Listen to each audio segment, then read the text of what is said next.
आजीच्या गोष्टी. छोटी तिच्या भावासोबत आजीच्या शेतातील जुन्या घराजवळ आली होती. तिने घराचं दार हलकंच आत ढकललं. छोटी आणि तिचा भाऊ दबक्या पावलांनी समोर असलेल्या खाटेवर जाऊन बसले. तोच आकाशात जोरदार वीज चमकली. दारात त्यांची आजी आली होती. छोटी, तू आलीस? किती छान. तुला भूतांच्या गोष्टी ऐकायला आवडतात ना?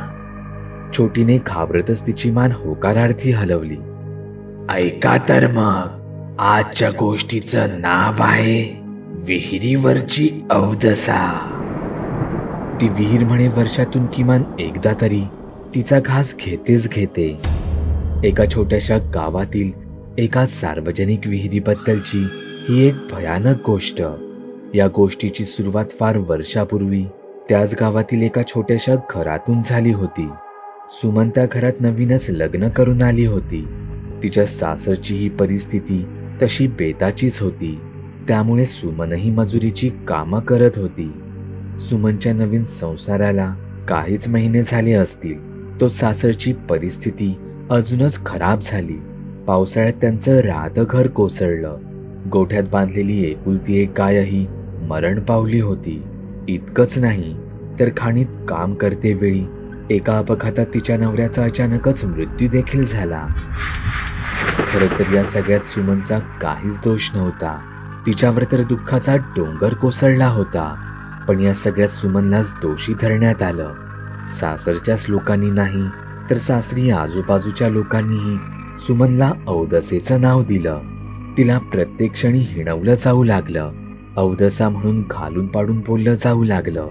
एक प्रकारे गावचे सगळेच अवदसेच्या नावाचा जप करत सुटले होते.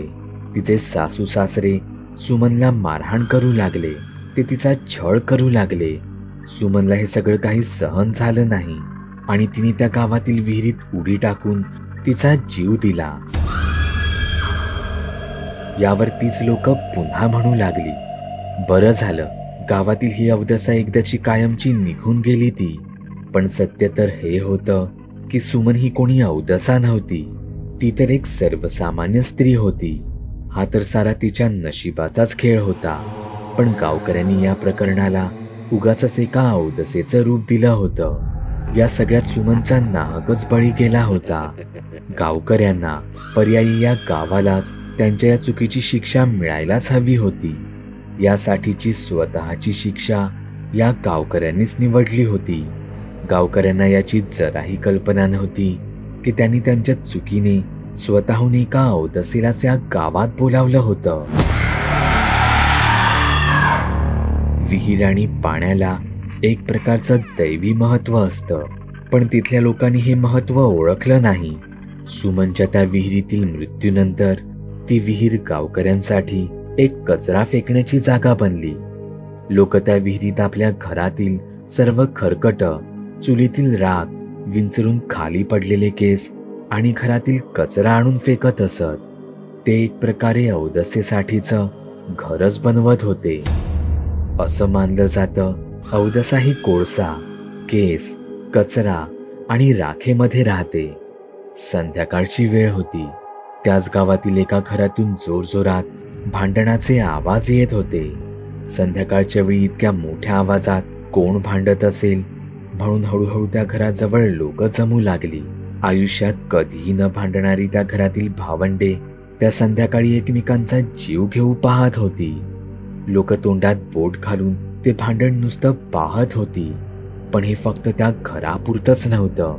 हळूहळू गावातील बहुतेक सगळ्याच घरांत संध्याकाळ होताच आदळआपट भांडणे होऊ लागली.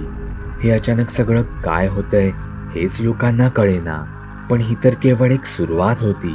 हे सगळं पुढे भांडणापुरतंच मर्यादित राहिलं नाही. लोकांनी देवदेव करणं बंद केलं होतं. गावातील मंदिरे ओस पडली होती. लोक गावातीलच काय घरातील देवांनाही दिवाबत्ती करत नसत.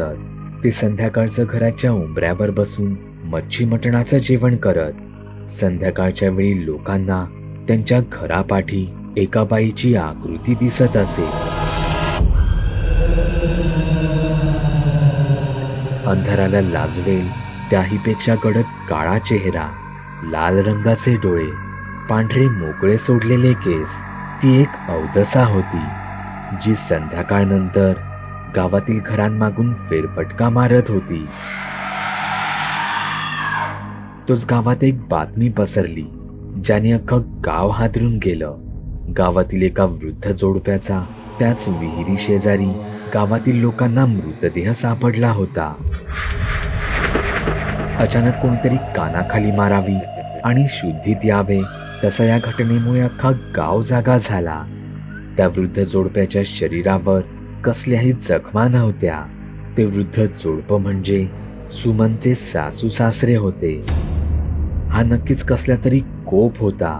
गावकऱ्यांच्या हातून असं काही पाप घडलं होतं ज्याची ते आता शिक्षा भोगत होते. पण प्रत्येक गोष्टीवर काही ना काही उपाय हा असतो. गावातील सर्व ज्येष्ठ लोकांनी मिळून गावाबाहेरून काही पूजापाठ करणारे जाणकार बोलावले. त्यांनी गावात पाय ठेवताच सांगितले, तुमच्या गावात अवदसा आली आहे. जर वेळीच उपाय केला नाही तर ह्या गावाचं होतच नव्हतं होऊन बसेल. लोकांनी त्यांना उपाय विचारले. त्यावर त्यांनी सर्वात आधी गावची पाहणी केली. ते लोकांशी प्रत्यक्ष जाऊन बोलले. त्यांना तिथे गावच्या विहिरीची ती भीषण अवस्था नजरेस आली होती. ही विहीरच त्या अवदसेचं राहण्याचं मूळ ठिकाण आहे.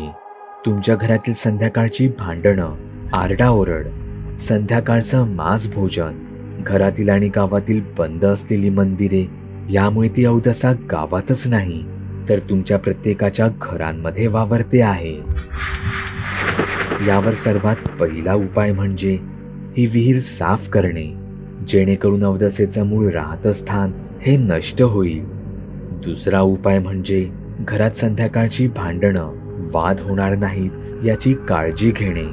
तिसरा उपाय म्हणजे घरांमध्ये, मंदिरांमध्ये पूर्वीप्रमाणे मंत्रोच्चार करणे, नियमित पूजा अर्चा करणे, असं सांगून ते जाणकार तिथून निघून गेले. गावकऱ्यांनीही मग त्यांनी सांगितलं त्याप्रमाणे सगळा गाळ काढून विहीर शुद्ध केली. घरांमध्ये संध्याकाळच्या वेळी मोठ्याने बोलणे, वादविवाद करणे पूर्णपणे बंद केले.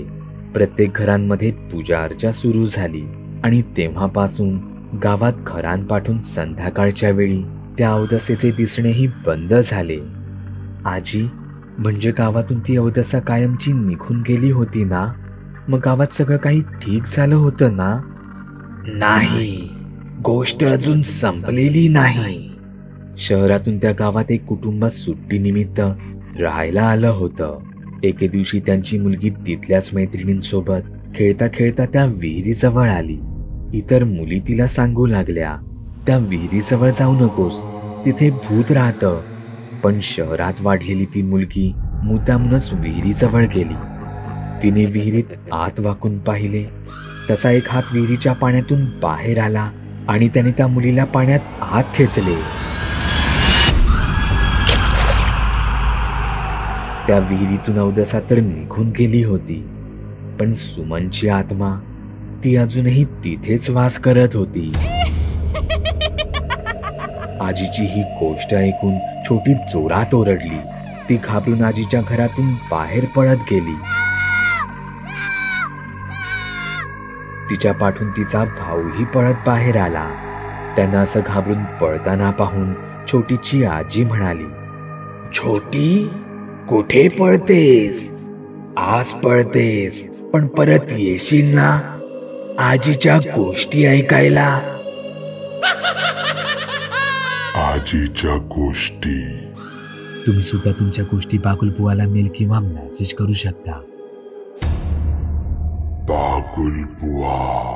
चॅनलवर अपलोड केलेल्या नवीन व्हिडिओची नोटिफिकेशन मिळवण्यासाठी चॅनल सबस्क्राईब करायला विसरू नका. व्हिडिओ आवडला तर आमच्या मेहनतीचा मोबदला म्हणून तो लाईक करून मित्रांसोबत जरूर शेअर करा.